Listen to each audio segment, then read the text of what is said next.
Welcome to What in the World. Tonight, an extensive and revealing interview with ex-CIA agent Phillip Agee. Agee is the author of the book Inside the Company, CIA Diary. The book is currently prohibited from sale in this country. Phillip Agee worked for the CIA for 12 years in 3 different countries. He's currently conducting a campaign to expose the role of the CIA here and abroad. Agee, who is now in Toronto, was interviewed by Barbara Cady, Earl Ofari, and myself, Tim McGovern. Barbara Cady began the questioning. We would be interested if you could describe briefly how you changed your belief in the CIA and became anti-capitalist.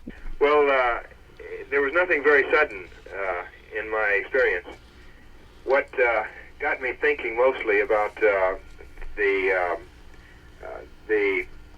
desirability or the appropriateness of these activities of CIA was really started in Uruguay.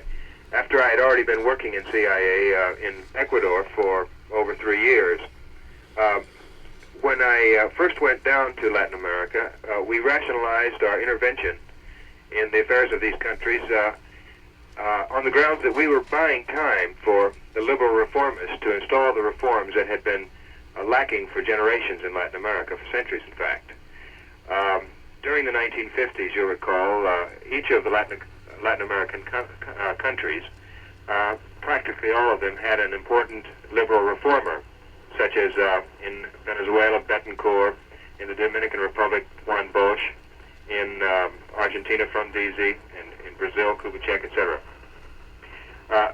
When I had left Ecuador, I had seen that a military junta, which we were instrumental in bringing to power, was actually beginning to install, or at least they were making the first motions of installing some of these reforms, meaning principally that there would be a redistribution of income in order to create an internal market and to be able to extend social services to a greater percentage of the population. These would include fiscal reforms, agrarian reforms, and matters, reforms such as those.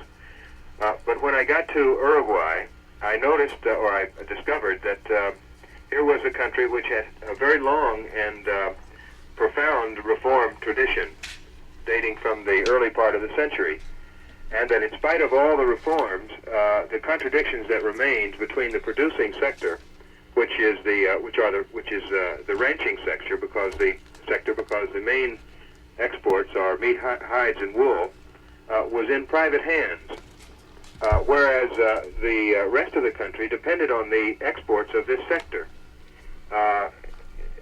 The contradiction was that the ranchers preferred to export where they could, contraband, through Brazil particularly, in order to avoid the system of retentions, which was a tax on exports levied through the port of Montevideo.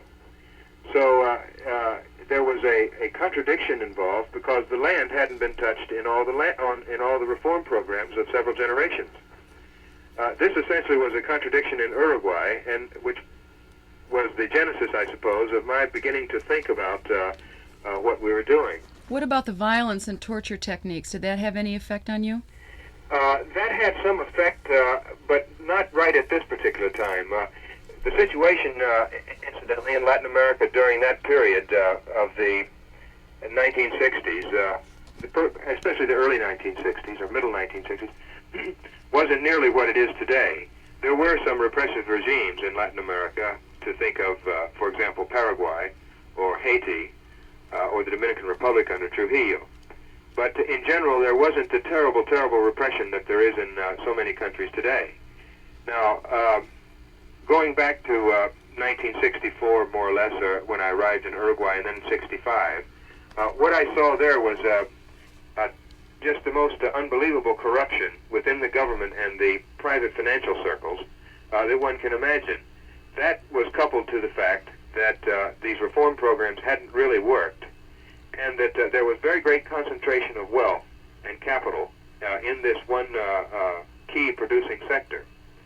At the same time, we were working very hard to assist and to build up the strength and capabilities of the security services in Uruguay, mainly the military intelligence units and the police. By so doing, we strengthened this corrupt and ineffectual government.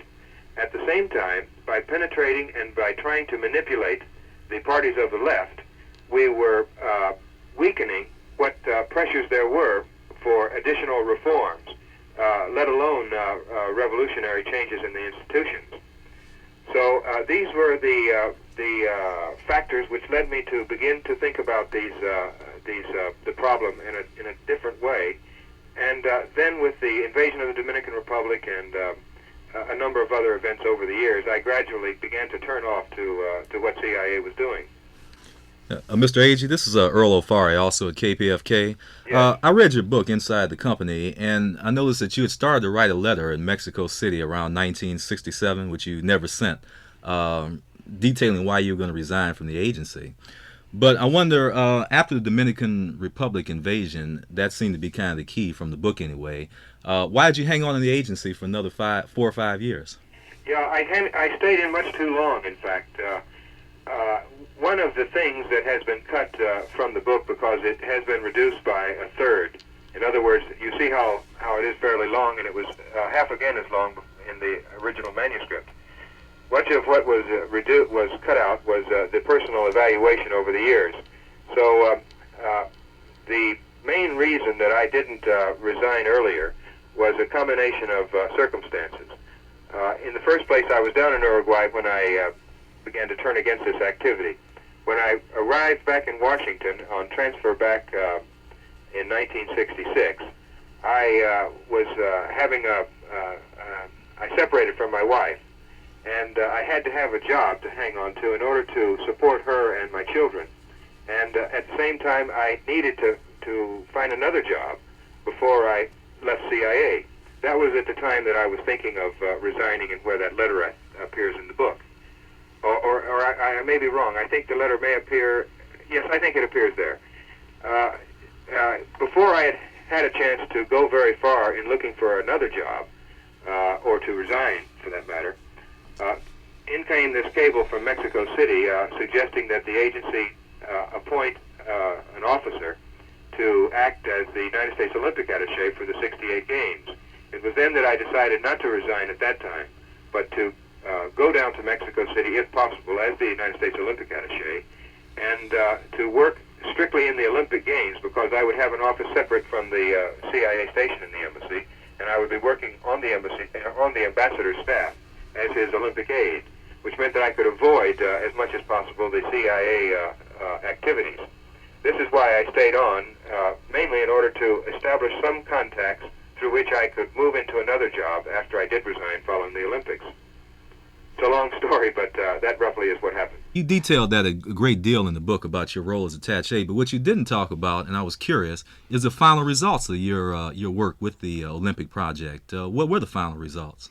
Yes, there weren't any particular results to write about, mainly because of the purpose of my going down there.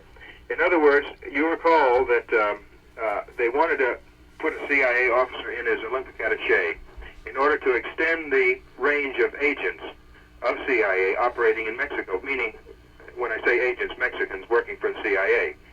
Now, the purpose was to take advantage of all the people from the Mexican government and from the PRI, which is the only significant political party there, who were working in the Olympic context, in this milieu of the Games.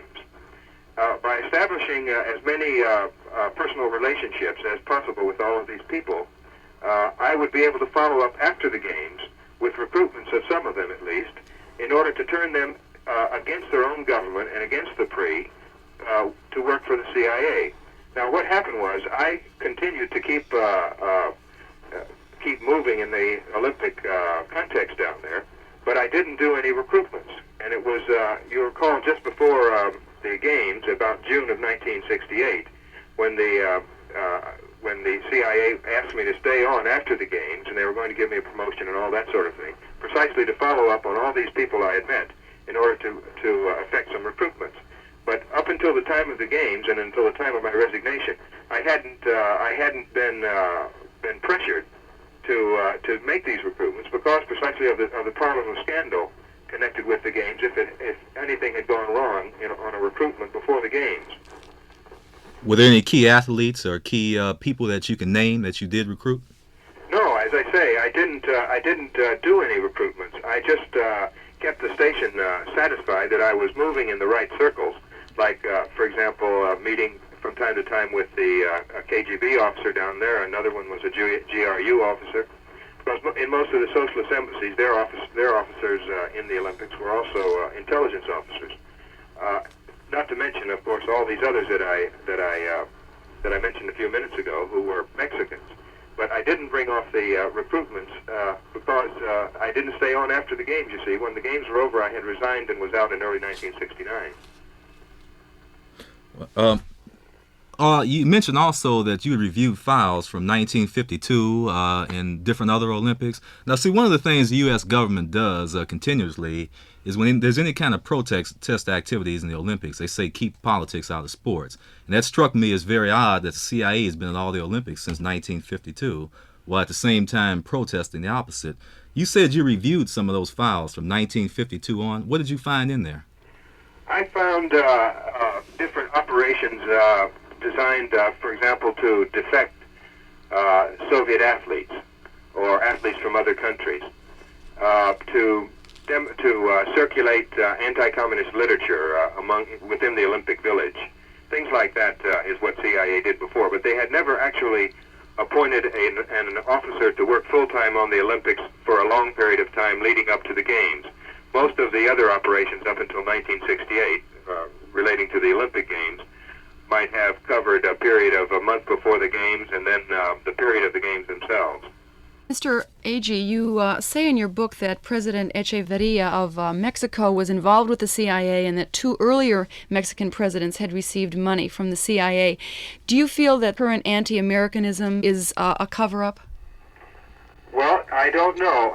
As a matter of fact, I have made a little revision in the book with regard to President Echeverria because I should have made this clarification before.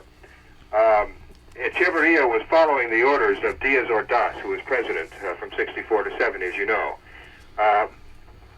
The reporting from Win Scott, who was the chief of station there at the time, on his meetings with Echeverria, reflected that Echeverria was really a reluctant collaborator, that he was acting reluctantly under the orders of Diaz Ordaz, and Scott was uncomfortable in the relationship. In fact, I can recall that there was some fear that there might be a break in this very profitable relationship when Echeverria would finally become president. Now, the indications are very strong that Echeverria did indeed break with the station.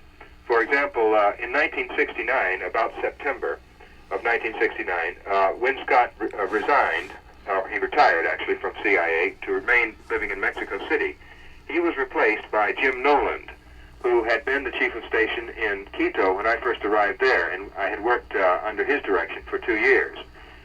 Nolan arrived about September of 1969, and you'll recall that about a year later, October or so of 1970, is when Echeverria was elected and took office.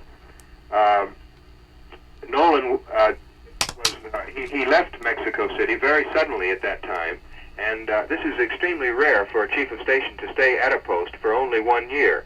Now, what would have happened in 1969 when Nolan got there is that Scott would have taken him around to introduce him to all of his most important contacts and collaborators within the Mexican government and the security services and the local scene.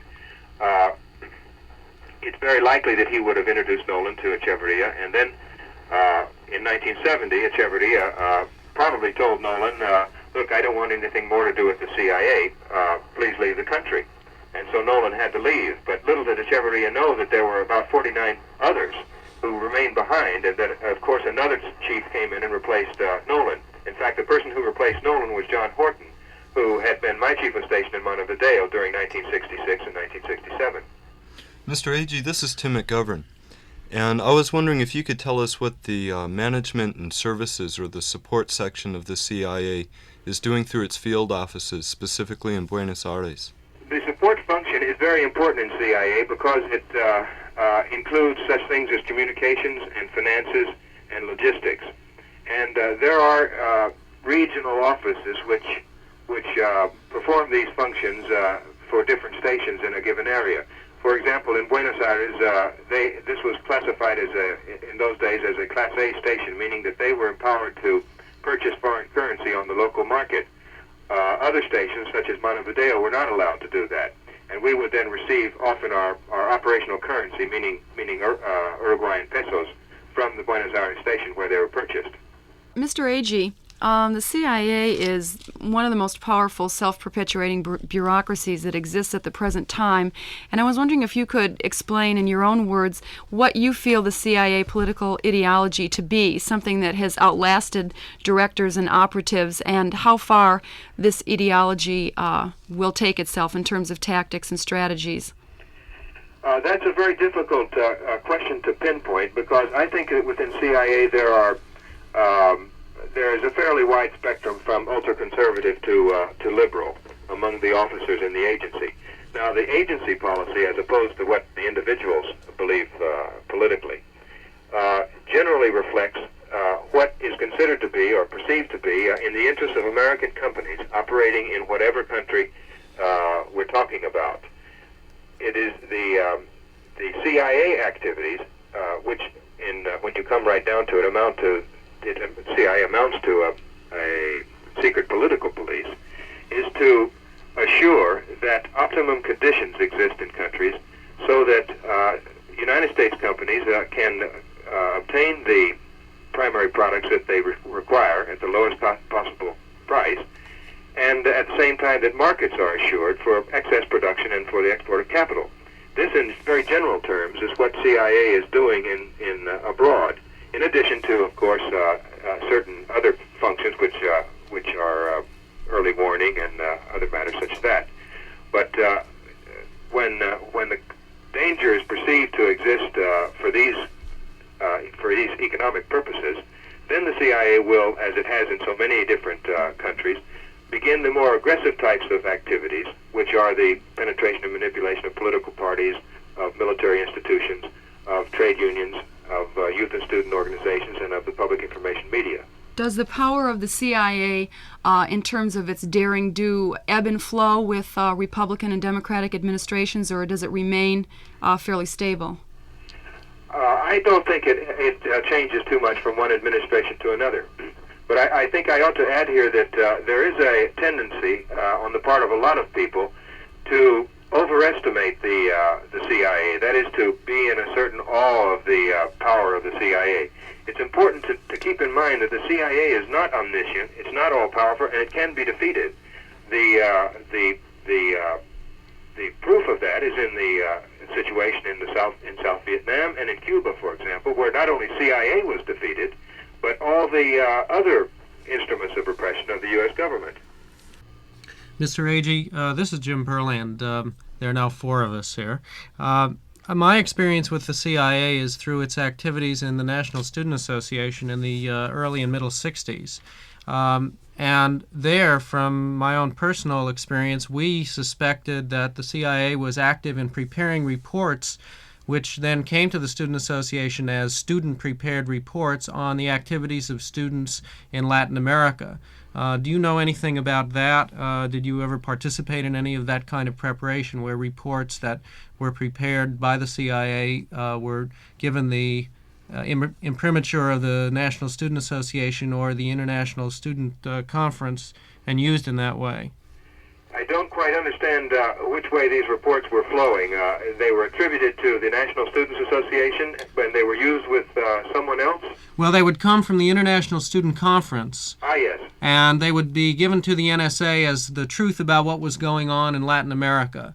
And we who had a different perspective about what was going on in Latin America had to contend with 200-page detailed reports about what was allegedly the truth. Yes, well, that was precisely what the ISC was for. It was for manipulating and influencing not only the student unions in other countries, but to provide a sort of feedback to the United States also, where there would be some effect. In other words, it had a two-way purpose. Now, I don't know just where those reports were written or what the sources of those reports were that the ISC disseminated, because I didn't work in the ISC. Going back to Latin America in the mid-60s, it was found out that Antonio Arguedas who's Bolivia's Minister of Interior and the man in charge of Bolivia's intelligence service, was an agent of the CIA. How deep is the CIA penetration of Latin American governments? Well, it depends upon the country. It is pretty deep in most countries, I think. It certainly was deep in the countries where I worked. In the case of Arguelles, of course, there was an exception because he eventually saw the errors and turned against it. What we have to do is encourage more people to do the same thing, I think. Did you ever come across Howard Hunt in your travels around? No, I never met him. You said earlier that the CIA is directly under the control of the president, and Charles Colson has said that Watergate was a CIA plot to discredit the presidency. Do you hold any stock to this? I don't find that very convincing, frankly. I know there are lots of conspiracy theories about different things floating around the states right now, and none of them seem to me to be very plausible. Certainly they're not impossible either, but many of them take so many... they're like a watch or a solar system. You know, if one little thing were to have failed, most of them would have collapsed. That is, the conspiracies. Mm-hmm. So that I just doubt the CIA is all that good, and so that they can plan and execute something like that with confidence. Mm-hmm. At the time of Batista in Cuba, the mafia made very strange bedfellows with the CIA. How far did that go, and has it continued to the present? I really never knew anything about connections between organized crime and the CIA. Of course, it all depends. If using organized crime will help attain the goals of CIA, then they might use them. Certainly, if promotion of fascism is good business, they'll promote fascism, as in Chile. If liberal democracy is good for business and more palatable to the American public, they will promote that. It all depends on which of these different methods will provide the best conditions for American companies operating in those countries. Did you work with any anti-Castro Cubans in any of your operations, and do you know of any operations that may have gone on besides just the Watergate burglary in the United States that may have involved them? No, I didn't work with any of the Cubans in the United States. There are a number of cases in the book in which we used Cuban exiles for different things which weren't directly related with anything in the United States. Mostly they were the use of Cuban exiles against the Cuban regime, either for direct action or for propaganda in Latin America. Does the CIA share information with other intelligence gathering organizations from other countries? Or with Interpol? Did you say about Did you mention Interpol as a possibility? Yes. I don't know about Interpol, but yes, one of the major programs of the agency is to exchange information with foreign intelligence services. The reason that the agency does this is that foreign intelligence services often serve as an extension of the station's own so-called unilateral capability. Unilateral operations means operations which are undertaken by CIA but without the knowledge of the host government, or particularly the host security services. Now, CIA tries to recruit agents within the security services of other countries so that eventually these agents will have their first loyalty to CIA instead of to their own government, and at the same time will begin to perform actions on behalf of CIA which are unknown to their superiors. That is, actions which they can cover through their official position. Now, also, the foreign services provide services to CIA, meaning they tap telephones, they intercept correspondence, they turn over passenger manifests, they photograph passports of travelers, and they keep a watch list of travelers. Things like that are much more easily affected through a foreign service than through CIA unilateral agents directly. Do you have any specific examples of perhaps covert operations carried out by other foreign intelligence services for the CIA? No, that's one of the curious things about CIA and, for example, the KGB. People often say, well, you want to abolish the CIA, what about the KGB and all that they do? And that is one of the big differences, I think, between the KGB and the CIA, although I'm sure that someone in the CIA would try to cite cases in which the KGB engaged in action operations. But I think the CIA is a much more aggressive organization. It's out manipulating and trying to affect certain conditions constantly in the third world, whereas the KGB, for example, which is the obvious service to consider for these matters, since the beginning, it's the KGB and its successors have been more of a protective type of service. They were formed to protect the socialist revolution in the Soviet Union from counter-revolution, and we have to remember that from 1918 to 1922, we had the United States and France and Britain and Japan had armies in the Soviet Union trying to defeat the revolution there. So that KGB and its predecessor organizations have had this defensive role ever since they were formed. Recall that most of their successes, their really best successes, as in the cases of Philby, of Blake, of Burgess and McLean, those are essentially counterintelligence successes. They are the penetration of other services as opposed to the promotion of torture and all sorts of repression. Can you provide any more details about CIA operations against Allende? Because I noticed that there was some sections in the book where you mentioned that you had reviewed some reports about such things as a station in Santiago getting money out of different banks, and that you had been a party to some of that to defeat his election in 1964. Yes, what I mentioned in there, of course, is all I knew about that operation, mainly that it was a very large operation indeed, and that my only role was to work with the First National City Bank senior American citizen employee, whose name is Jack Hennessy, who incidentally is the same person as the Jack Hennessy who is the Assistant Secretary of the Treasury, I believe, who testified before Congress that there was no coordinated program to deprive Chile of credits, international credits, during the Allende period. I think there's been some suggestion in Congress that he be brought to trial for that under perjury, but I don't know what's happened on the case since. Anyway, Hennessy was the senior American citizen employee. He was an assistant manager, I believe, of the City Bank, of the First National City Bank branch in Montevideo. I received checks on two occasions during 1964 during this operation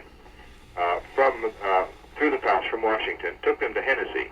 With those checks, Hennessy would then send his buyers with cash over to Santiago, where they would purchase on the black market the equivalent amount of Chilean currency, the escudos. And they would bring this money back in suitcases to Montevideo, paying off the customs officials not to inspect. And then they would give it to Hennessy. Hennessy would call me by telephone. I would go down and make the pickup, come back and spend a couple of days counting it, send it back in the diplomatic pouch to Santiago, where it would then be doled out to the different agents who were spending it. Well, this is a two-part, one general, one specific. Were there any other prominent Americans that you personally surveilled while they were traveling in Latin America? Because I know the agencies and the stations in different countries had a program of keeping up with radical, what they considered radical activists that may be traveling through that area. And the particular thing is, what about SNCC people and Stokely Carmichael when they went to Cuba in 1967 at the OLAS conference? I believe you were still in Latin America then. Yes. Let's see. Now, the OLAS, I think, was in the summer, wasn't it? Of 67? Yeah, it was in the summer, right. I don't really recall whether, certainly there would be some control. For example, I don't know whether Carmichael and the other people who went to the OLAS conference would have gone through Mexico City, or whether they would have gone through Madrid or some other city. But in Mexico City, what happened was the Mexican security services would photograph all the people going on the flight to Cuba. In fact, I don't know whether you know it or not, but on those flights to Cuba at that time, people used to have to arrive at the airport something like 3 hours ahead of flight time. The manifest would be made up and turned over to the Mexican security officials, who in turn checked it out with the United States Embassy, with the CIA office, in fact, before the flight ever took off. And I don't remember the specific cases, but I had heard of cases where the station would say, please don't let such a person go. And the Mexicans would turn these people back over. They just put them in a car and take them straight up to the border and turn them over to the FBI or to whomever right up at Laredo. Some people who are saying that communism is no longer the CIA's boogeyman and that they're using terrorism instead. There's still other people who think that the CIA might be behind some of the terrorist acts that have happened in the United States recently. I was wondering what you thought about that. I have seen also some speculation along those lines. In my time in CIA, we didn't get into those types of provocative acts. And I rather doubt that the CIA would be involved, or the FBI or any security service would be involved in some of the things that are going on there now. I think that CIA continues to regard left-wing political organizations as its principal enemy, along with the Soviet Union, and that the left-wing, well, you call it terrorism. I think that those are certainly very high on the CIA priorities list. But don't forget that the main purpose of CIA, with regard to the multinationals and the fact of economic exploitation, is to monitor all of the different political groups, particularly those which would restrict the activities of these companies. Now, this doesn't mean that they have to be left-wing groups. They can perfectly well be a party which stands for economic nationalism and have nothing to do with Marxism. If the CIA is, as you say, involved in economic imperialism, they are obviously interested in labor operations within this country. And in your book, you link, for example, George Meany with the CIA. What other powerful unions in this country are linked with the CIA, and how powerful is the CIA's influence with labor in this country? Well, the linkage there is a community of interest, of course. What the CIA trade union operations are all about is to co-opt the working class into a working relationship as partners with the owning class, the owners, in other words, so that they will be satisfied with little gains, bit by bit, and so that their minds will be kept off of politics, so that they will be satisfied with economic gains, little by little, but that they will refrain from calling into question the legitimacy of the whole system.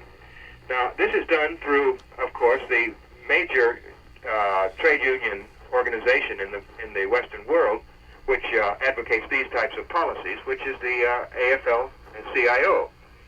Now, the relationship with Mr. Meany is that through him they have been able to establish institutions such as the American Institute for Free Labor Development, and to channel money sometimes, and directions, and propaganda.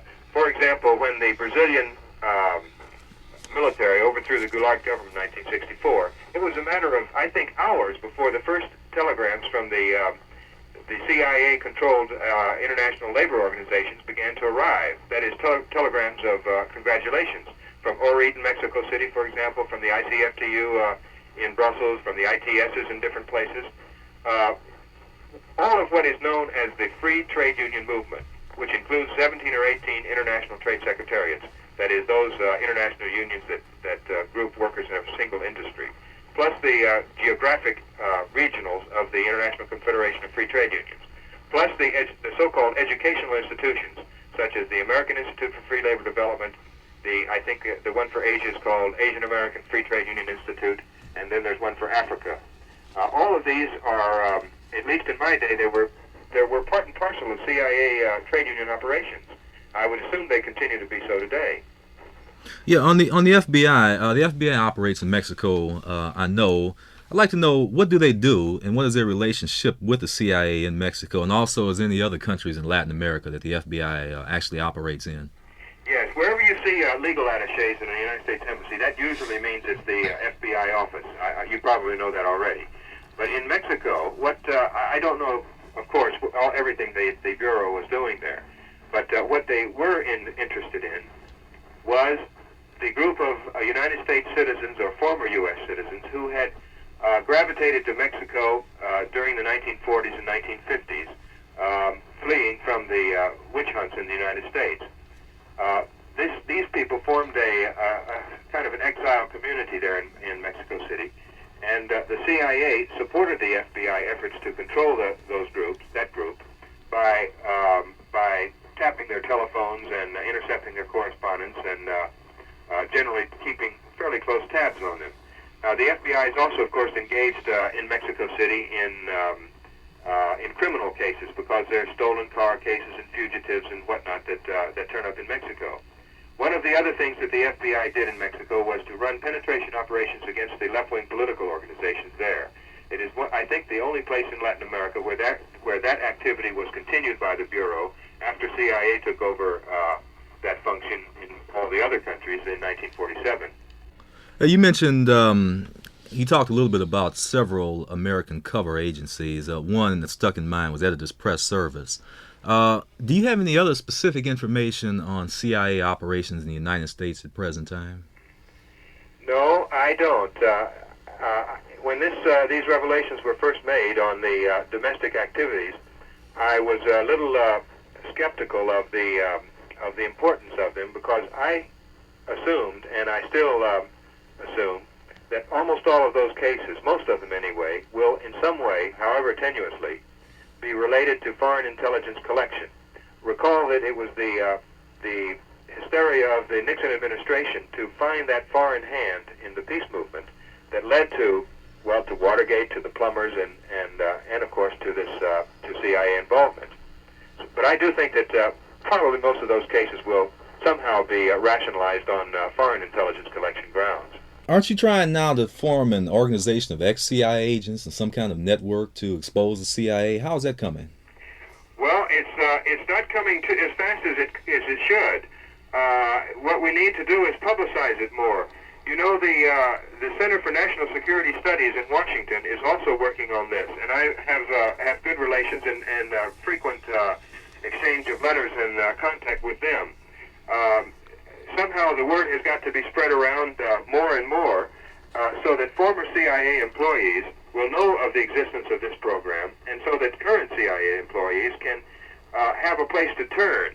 You see, when I felt the way I did in CIA before I resigned and after I resigned, there was no place to turn, nobody to talk to, because I was so afraid. But if we can get a little better organized and have a center where people can come and simply talk their problems over and begin to explore with someone who is sympathetic what problems they have, then I think we can look forward to more and more books and articles on CIA. In fact, who knows but what we might be able to organize something like the Winter Soldier hearings, in which quite a few ex-CIA employees could testify to what CIA is doing. The whole purpose, of course, being to raise the consciousness there in the United States so that Americans will turn against this. Well, look, do you feel the CIA is trying to, or will try to suppress your book because it's not published in this country now? It's only been published in England. And stop it from publication? I don't think they will, because you see, it's going to be freely available in English in different countries, and it's already been published in the UK and Canada. It's going to be published in quite a few other languages, and I think they politically they would look ridiculous if they tried to suppress it in the United States if it's available in other countries. But I'm not taking any bets on it yet. Are you particularly fearful that you might be, quote, terminated, unquote? No, I used to get a little uptight when people follow me all around in Paris and in London, but that was because I hadn't finished this book yet. As I got closer to finishing it, I got more and more relaxed, and I don't worry about those things now. I think there are too many other things to do.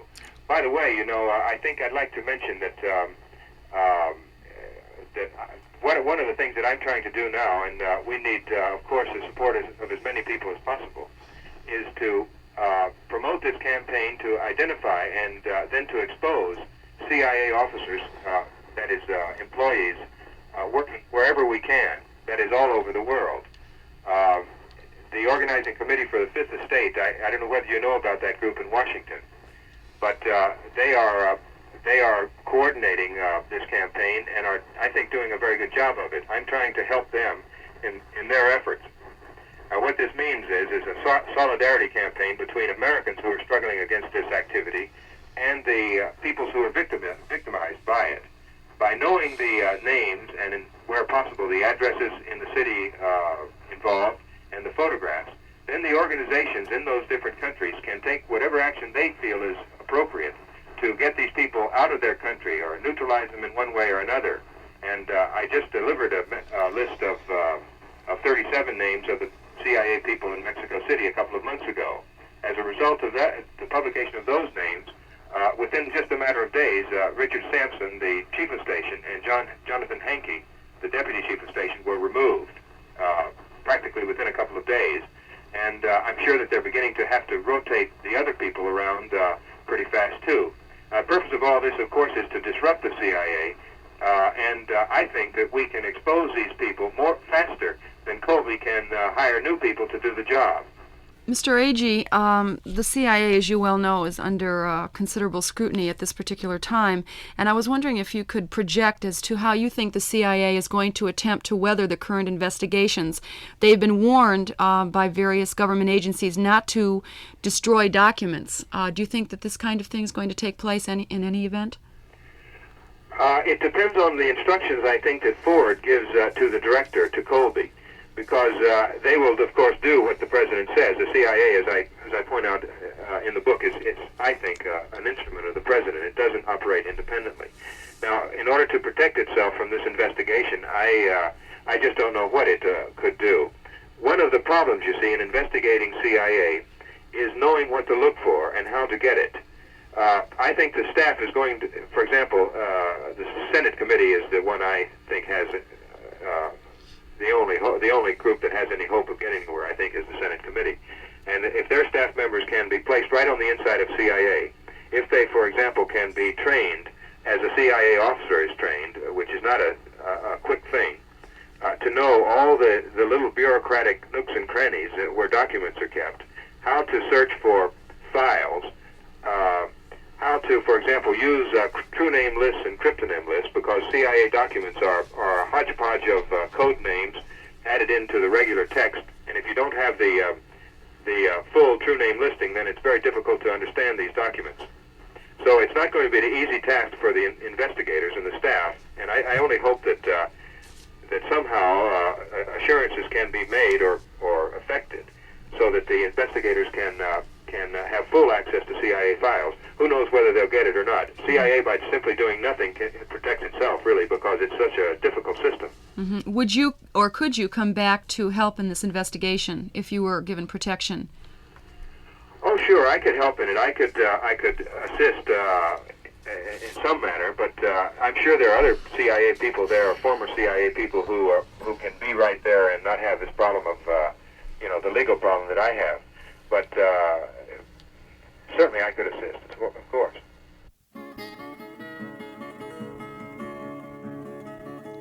You've been listening to an interview with Phillip Agee on What in the World.